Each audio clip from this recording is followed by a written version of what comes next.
Well, what just happened? You can tell them?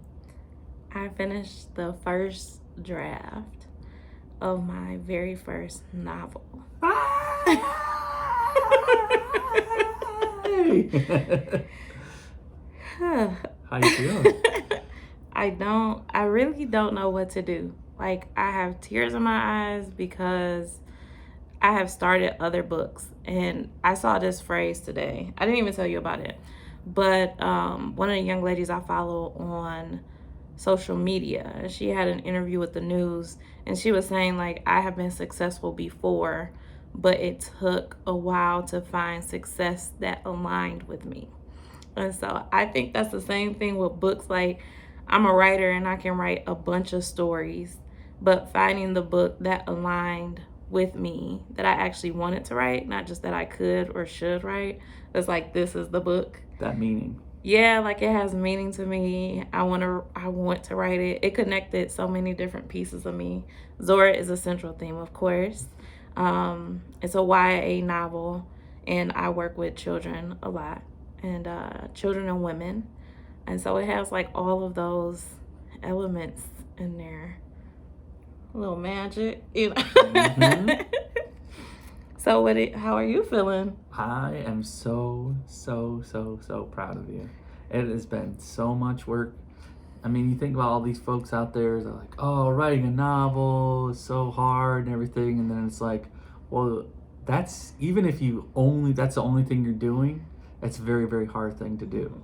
And then you have written like 25 other things while writing this novel. So it's like, keep moving your brain back and forth between this and something else, not on top of being a kid and dealing with being a wife and dealing with health issues and everything. It's just, I am so proud of you. Thank you. You were very headstrong, and you persevered through, you shipped through the storm. And you made it. So thank you. So I'm going to change the subject because obviously, what was it like watching me write it? It's very inspiring because to see someone doing something that they have a passion for and have a love of is not something people get to witness every day. And so you just having that drive and you just being lost in it and being so excited about it and having these awesome ideas and being just so dedicated to putting it on paper, on page, is very inspiring. And I'm just so excited for other folks to be able to hear your voice and hear your genius. All right, thank you, babe. All right, let's be funny because otherwise I'm gonna cry the whole video. So aside from like proud and inspiring, what is it like being a husband and having a kid with somebody? Watching them make up these imaginary characters and storylines, because it's not like, I mean, we've been together pretty much since I became a children's author, or like right after, and so you see like that process, but it's a lot quicker and it's more like illustration based. So I have to work with someone else to bring my vision to life of my story. But for this, like, it's all words. And it is a lot of words. We're at 92,493 words. So like, and that it's like 135 pages single space, which is nuts. What is it like being in a house and watching someone, your wife, but someone write? It's different because you would get lost in it, not necessarily in a bad way, but like your mindset would be on there. You're doing research, you got these books with all these different tabs and all these different things open, you're highlighting all this different stuff, and then you would just be like, okay, I gotta write, and then you're like, oh yeah, I just wrote 10,000 words. What? And it's like insane. You'd be like, and she would always make this analogy. Remember those 500-page papers out there that you used to, in height, 500 word essays you have to do, and you'd struggle for it, and you'd be like, yeah, I just did like 20 of those in the last 2 hours. So it's just like insane, but very I don't know, it's hard to, it's inspiring because you just are seeing someone just, no one told you to do this, and no one is pushing you to do it. It's something that you need to do. And so it's admirable. Thanks. You're welcome. Now, he's been like the sweetest husband. We have had tiffs, not full-on arguments, but we have had tiffs because I have been walking around. And so for me as a writer, it was very difficult to be at home with a 4-year-old, newly 4-year-old, and a husband, because even when I would not be talking, it may have looked to them as if I just was doing nothing. But I could be in conversation with my characters in my head or trying to work out different plot lines that I hadn't had an answer for yet. And like he would come in and be like, "Good morning, babe. Would you like something to eat?" And remember that? I would get so mad because it would like break this space that I was in. And I remember I told you, I was like, you guys are crowding my energy, and my husband is not like an energy vibes type guy. So telling him this, it was, I think for our relationship, it was good, because now that you understand that more, it kind of gives me the freedom to not feel like I have to hide that from you. And that I can openly have the tiffs and be like, y'all need to go. Because it was hard. I mean, with Cam, when did I started this book, working on it, last July? This 2020? Yeah. So even for me, I'm kind of shocked, because I guess this is like official Zora week for me. Zora Neale Hurston.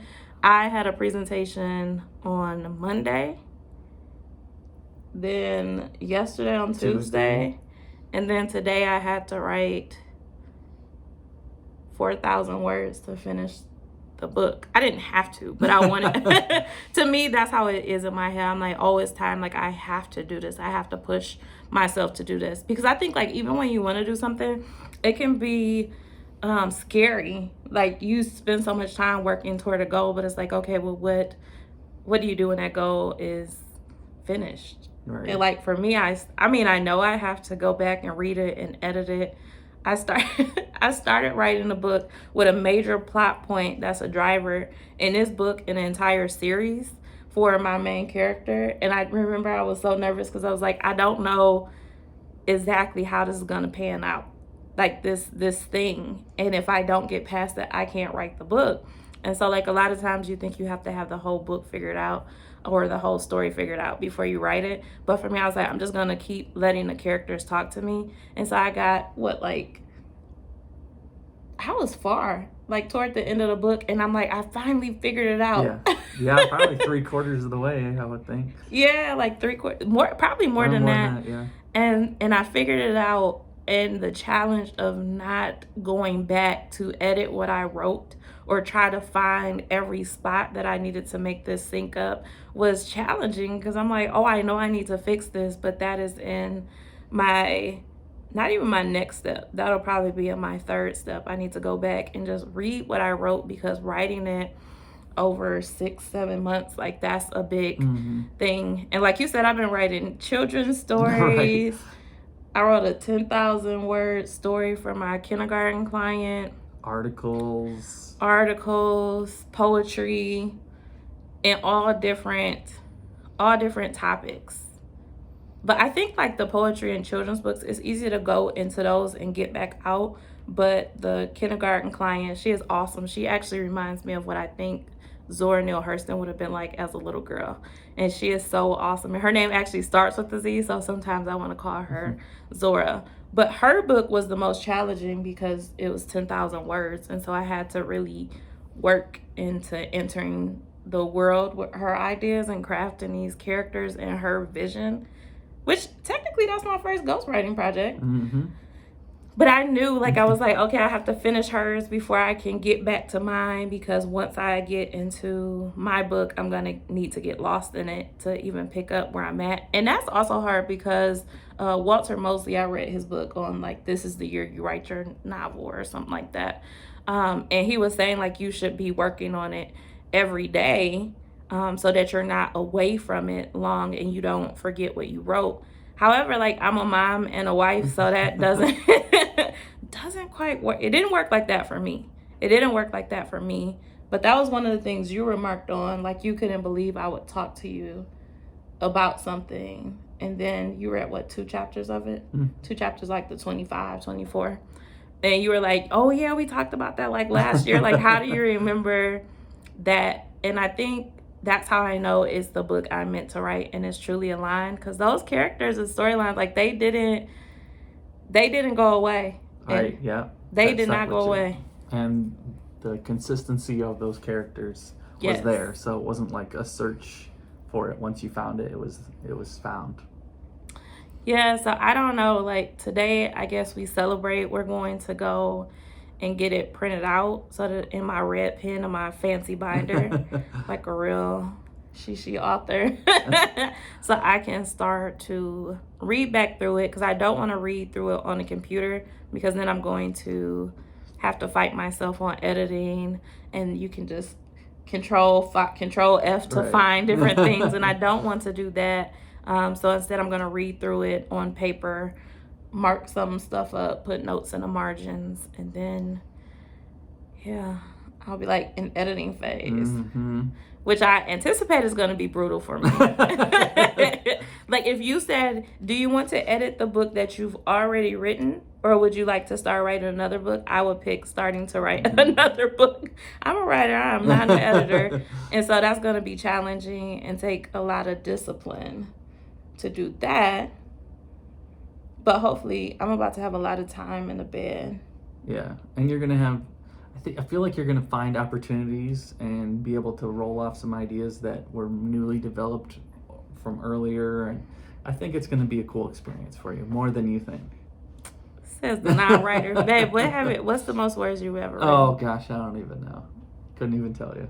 Those 500 word essays. No, I wrote longer than that, but not anything close to anything like that.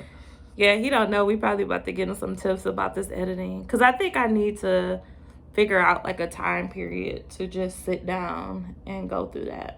Especially because I have another project starting, which is a whole nother space. But I think I might let it breathe after we get it printed out and just celebrate this milestone that I actually finished it. Yes. Because, and I guess they should know, I have wanted to write novels. That's actually, are you smiling about that? That's just your camera smile? Yep. Oh, okay. I was like, what is he thinking about? He's smiling. I've actually wanted to write novels since I quit corporate America in 2013, but I had some personal transformation I needed to go through that you can't see on the outside, to strengthen myself, to have the confidence to pursue that, because I didn't get a lot of support family wise, and I had to learn like the support doesn't always come from there. And I think now, like, a lot of my support comes spiritually and ancestrally, if you will, especially through Zora, because Zora's like, I'm gonna write, it don't matter how much money I don't have, it doesn't matter who's saying I can't do this or I shouldn't do this, like, I'm just gonna make it work. So finding her has been a huge encouragement to me to not need that support, because she had a not so happy family upbringing either after her mom passed away at 13. So it wasn't like that for me in that case, but her family didn't understand what she was pursuing. Are you laughing because I'm talking about Zora? Yes. I can't help it. Didn't do a speech about Zora and you're talking about your book. A lecture. It is, but it involves Zora. Don't do me. He knows that Zora is a huge part. If I hadn't found her, I don't think I would agree. I would be writing this or get through it. Not just because she's in the subject matter, but knowing her life.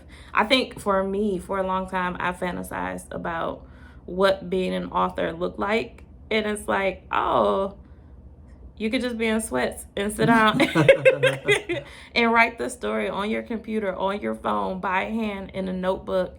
And there's no single way to be an author, and life doesn't stop so that you can write the book. That was my biggest awakening. And I was hurt about it. I was like, so I don't just get to go to some like retreat. Yeah, some retreat And even now, like, opportunities are starting to come when I can do that, where I can do that. But they're like, well, what have you written first? Let me see some samples of what you've written before I do, let you come stay somewhere to write. So I'm very happy. I'm very tearful because not that I didn't think I was going to write it, but I kept waiting on this perfect moment to write it. And now You did it. I don't think I thought I could write 90,000 words though on the same. I do not think you thought that either. I could probably say 90,000 words on the same topic, but writing them and having a coherent thought and having different characters and they do things. But I think my mind does work like that because I come up with story ideas all the time. But now it's just about finding the ones that align with me and I feel aligned with to put in the actual work. So that's all. I'm very happy. I'm very tearful. What are we gonna do to celebrate? Get some great food. Yep. Get some great drinks. And have a good time. And have a good time. No, and I do want to say thank you to you because you essentially gave me my first retreat. Like, we're in an Airbnb right now. And I didn't think, remember I tried to tell you, I was like, he was going to give me a hotel for my room for my birthday, which is Saturday.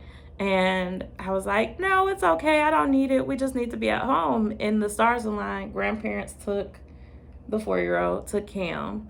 And so I'm like, oh, no, I'll be fine if we're just at home. And he's like, okay, but I don't know. And then finally I was like, let me take a wisdom cue from the husband on this one because maybe he's on to something. So we found this Airbnb, and just being in a different space and not being able to do, like, I would have been trying to do all the stuff. Right. I'd have been like, we can't do laundry. We can't pick something in the house. We can't shovel snow, all those kind of things. We can't declutter, which is definitely my favorite procrastination activity. Well, time to clean the closet. I need to finish writing. So now we're just here. It's just us. This is our first time. Like, ever staying or living in an apartment type deal. But it's nice because it's not a lot of space, but it's enough space for us. It's been quiet. Mm-hmm. So that's nice. And I finished my first draft of my fucking book. All right, guys, you have a good one. We'll be keeping you updated. You're going to remind me to keep them updated? Yes. Try. If we forget, you guys can reach out to me and be like, what's going on, girl? What's going on with the book? Don't forget to like, subscribe, turn on the notification bell, and leave any comments below. Comments, questions. You can always hit us up on the comments and ask for any further things, any details, anything you want to work with her, any questions with her. It's my sales guy. That's the way to do it. And if you're seeing this just on social media, you can also comment below, send DMs. You can email me at info@ashleechesny.com. And I think that's it. I'm not editing or putting any graphics in this. I just don't feel like it. So hopefully we know each other by now. If not, hey, and that's it.